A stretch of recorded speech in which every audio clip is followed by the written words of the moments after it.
The manila envelope landed on my desk with a soft thud. Inside was everything I needed to bring down Patricia Reynolds, my mother-in-law, and the woman who'd spent the last 6 months trying to steal my $40 million inheritance. My name is Claire Bennett, and at 32, I was about to teach my mother-in-law a lesson about underestimating the wrong person.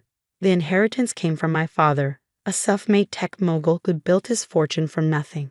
He passed away unexpectedly 6 months ago, leaving everything to me, his only child. What Patricia didn't know was that he'd also left me something far more valuable than money. He taught me how to fight. "Mrs. Bennett," my assistant's voice crackled through the intercom, "your mother-in-law is here for your meeting." I smoothed down my silk blouse and tucked the envelope into my drawer. "Send her in, Angela." Patricia swept into my office like she owned it, her channel suit and perfectly coiffed silver hair radiating old money confidence.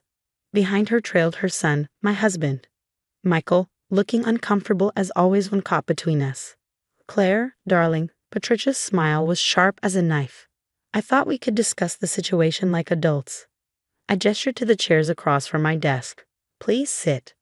They settled in, Patricia crossing her legs primly while Michael fidgeted with his tie. I studied them both, remembering how different things had been just 6 months ago. Back then, Patricia had welcomed me into the family with open arms, or so I thought. Michael and I had met at a charity gala, fallen in love, and married within a year. The Reynolds family was old money, and Patricia had seemed delighted that her son had found someone from good stock, as she put it. Then my father died. The change in Patricia was instant. The moment she learned about the inheritance, her mask slipped. Suddenly, I wasn't good enough for her son. I was a gold digger, a social climber, someone who did deserve such wealth. "I've spoken with Harrison," Patricia began, referring to my father's lawyer. "He agrees that the will seems irregular. Your father was under considerable stress in his final days. His judgment may have been impaired." I kept my face neutral. "Is that so?" "Yes," she continued, pulling out a document from her designer handbag. "In fact, he's prepared to testify that your father expressed doubts about leaving everything to you. He mentioned wanting the money to go to a more stable family unit." My eyes flicked to the paper she was holding. A statement supposedly signed by Harrison, questioning the validity of my father's will. I knew it was forged because the real Harrison had been in my office just yesterday, showing me evidence of Patricia's attempts to bribe and threaten him into changing his testimony. "That's interesting," I said carefully. "And what exactly do you propose?" Patricia's smile widened. "A reasonable compromise. The money should be placed in a family trust, managed by Michael and me. You'd still have access to a monthly allowance, of course." I glanced at my husband, who was staring intently at his shoes. "Michael, what do you think about this?" He looked up, startled at being addressed directly. I just want what's best for everyone." Typical Michael, always taking the path of least resistance. It was one of the things that had initially attracted me to him. His easygoing nature balanced my drive. Now I saw it for what it was, weakness. "What's best," Patricia cut in, "is protecting this money for future generations. You're clearly not equipped to handle such responsibility, Claire. Your father's company has already seen a 5% drop in stock value since you took over." I had to admire her research, even if it was selective. The stock had dropped right after I'd uncovered and exposed a massive fraud scheme in the company's Asian division, a cleanup operation that would ultimately strengthen our position. "I see," I said, opening my laptop. "And I suppose these offshore accounts you've been setting up have nothing to do with your concern for future generations." Patricia's smile faltered slightly. "I don't know what you're talking about." I turned the screen toward her, showing a detailed record of her recent financial activities. "No, let me refresh your memory. 3 new accounts in the Cayman Islands opened last month. Interesting timing, considering that's right after you first approached Harrison challenging the will." The color drained from her face. "How did you get this information?" I finished for her. "Let's just say I learned a few things from my father about keeping tabs on potential threats." "Did you really think I wouldn't be watching?" Michael finally spoke up, his voice shaky. "Mom, what is she talking about?" I almost felt sorry for him. Almost. "Your mother has been busy, Michael," I explained, pulling out more documents. "Bribing officials, forging documents, even hiring private investigators to dig up dirt on me. all while pretending to have the family's best interests at heart. Patricia's composure cracked. You little bitch, you've been spying on me? No, Patricia. I've been protecting my father's legacy from someone who thought she could steal it through manipulation and fraud. I pressed the intercom button. Angela, please send in our guests. The office door opened and Harrison walked in, followed by two men in dark suits, FBI agents specializing in financial crimes. Patricia's face went from white to gray. What is this? This, I said calmly, is what happens when you try to steal from the wrong person. The next few hours were a blur of activity. The FBI agents interviewed Patricia while I sat in my office, watching her carefully construct the facade crumble. Michael paced outside, alternating between trying to call his mother's lawyer and shooting me wounded looks through the glass walls. I ignored him, focusing instead on the live feed from the security cameras. Patricia was doing what she did best, lying smoothly, playing the concerned mother-in-law who only wanted what was best for the family. But I could see the cracks in her performance. My phone buzzed, a text from Harrison. She's trying to pin everything on me. Says I was the one who suggested challenging the will. I smiled, typing back, good thing we have those recorded conversations. What Patricia didn't know was that Harrison had been working with me from the start. The moment she'd approached him about changing his testimony, he'd come straight to me. Together, we gathered evidence of every bribe she'd offered, every threat she'd made. Mrs. Bennett, Angela's voice came through the intercom. Your husband would like to speak with you. I sighed. This conversation was inevitable. Send him in. Michael entered, looking like he'd aged 10 years in the past few hours. Claire, please tell me this is some kind of mistake. Sit down, Michael, I said, gesturing to the chair across from my desk. We need to talk. He collapsed into the chair, running his hands through his hair. I don't understand.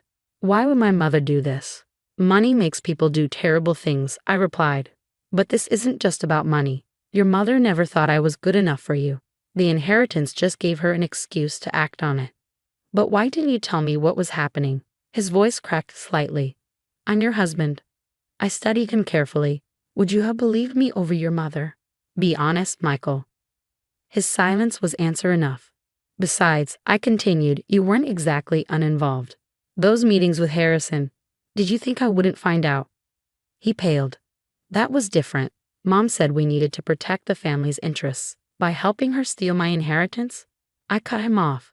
By standing by while she tried to destroy everything my father built, I never meant to hurt me.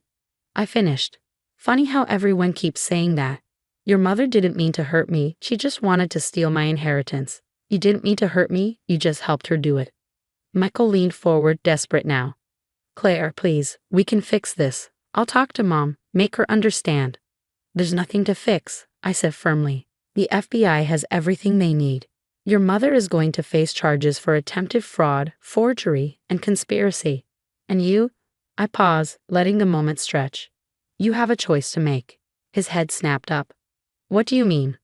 I have evidence of your involvement, I explained calmly. Not as much as I have on your mother, but enough to make things very uncomfortable for you. Whether I turn that over to the FBI depends on what you do next.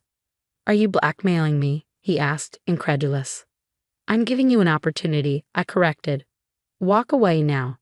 Sign the divorce papers my lawyer will send over. Make no claims on my assets or my father's company, and I'll keep your name out of this mess. Divorce? He whispered. Claire, I love you. I laughed, but there was no humor in it. No, Michael, you love the idea of me, the perfect wife who would play along with your mother's schemes, who would hand over her inheritance to keep the peace.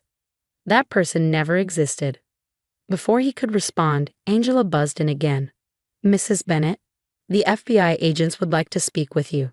Send them in, I said, not taking my eyes off Michael. Think about what I said. You have until tomorrow to decide. The agents entered as Michael left, looking shell-shocked. Agent Torres, the lead investigator, waited until the door closed before speaking. Your mother-in-law is quite a piece of work, he said, shaking his head. She's still trying to spin this as a family misunderstanding. Did she explain the offshore accounts? I asked. Claims they were legitimate business investments, Agent Wilson, his partner, replied. But we've traced them to some interesting sources. Seems Mrs. Reynolds has been involved in more than just this attempted fraud. I wasn't surprised. People like Patricia rarely limited their schemes to one target. You'll find everything you need in those accounts. She's been siphoning money from her own family's trust for years.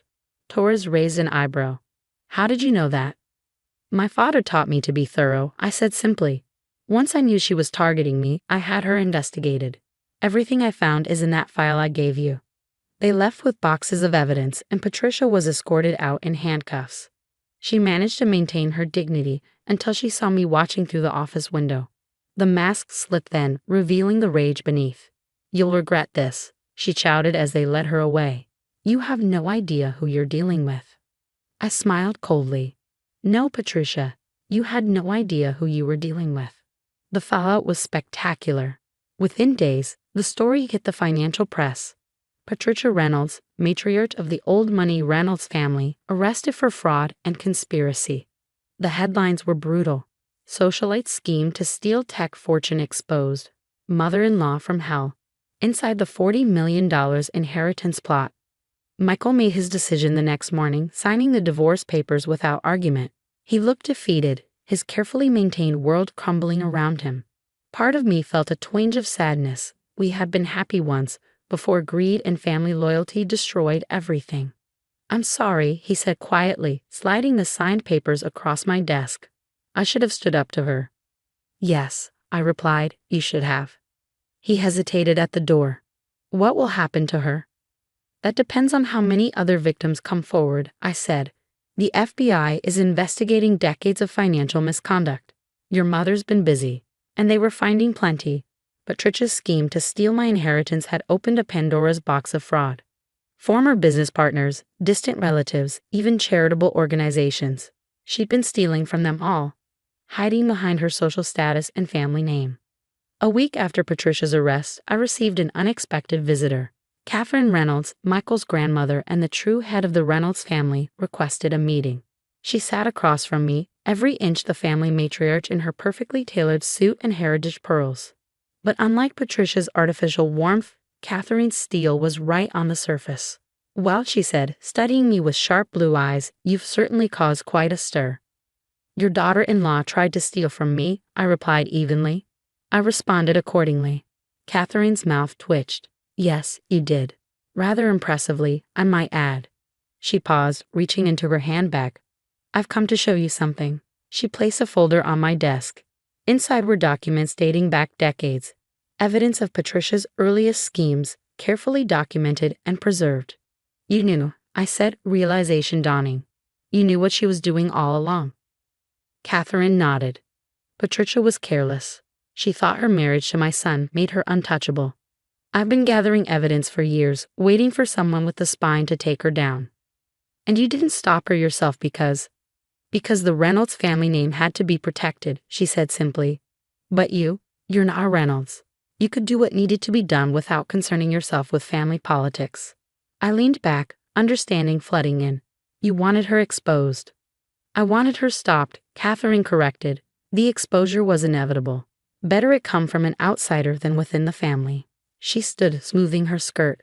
You'll be hearing from our family lawyers. We'll be supporting the prosecution's case against Patricia. And Claire? She paused at the door. You would have made a fine Reynolds had circumstances been different. Coming from Catherine, it was high praise indeed. The criminal case against Patricia moved quickly. With the evidence I gathered and the Reynolds family's cooperation, prosecutors built an airtight case. She pleaded guilty to multiple counts of fraud, facing significant prison time. The day of her sentencing, I sat in a courtroom, watching as the judge delivered her fate. 10 years in federal prison, plus restitution to all her victims. Patricia stood straight-backed, her designer suit replaced by prison garb, but her arrogance finally broken. She turned to look at me before they led her away. I underestimated you, she said quietly. Yes, I replied, you did. As I left the courthouse, reporters shouted questions about revenge and justice. But this had never been about revenge. It was about protecting what was mine, about honoring my father's legacy. 1 year later, I stood at the podium of my father's company's annual shareholders meeting. The stock price had doubled since I took over, our expansion into new markets exceeding all expectations. Success isn't just about innovation, I told the packed auditorium. It's about integrity. about protecting what matters, no matter who tries to take it from you. That evening, I received a letter from prison. Patricia's handwriting was shaky, her words desperate. She begged for help, claiming she'd learned her lesson. She even offered to reveal other hidden assets in exchange for my support at her parole hearing. I shredded the letter without responding. In my office, I kept a photo of my father on the desk. He was smiling, proud and determined, the same expression I now saw in the mirror every morning. He taught me more than just business acumen. He taught me to fight for what was mine, to never let anyone take what I'd earned. Patricia had thought she was dealing with a knave Harris, someone who could be manipulated and controlled. Instead, she'd found herself up against someone who learned from the best. Someone who knew that in business, as in life, you had to be ready to protect what was yours. Michael occasionally reached out, usually after too many drinks, lamenting what we'd lost. But we hadn't lost anything. We'd simply revealed what was there all along. His weakness, his mother's greed, my strength. Sometimes clarity comes at a price. As for me, I was just getting started. My father's company was thriving, expanding into new territories he'd only dreamed of. I was no longer just his heir. I was his legacy, proof that he'd built something lasting. And if anyone else tried to take that from me, well, they'd learn the same lesson Patricia did. Some people you just shouldn't underestimate.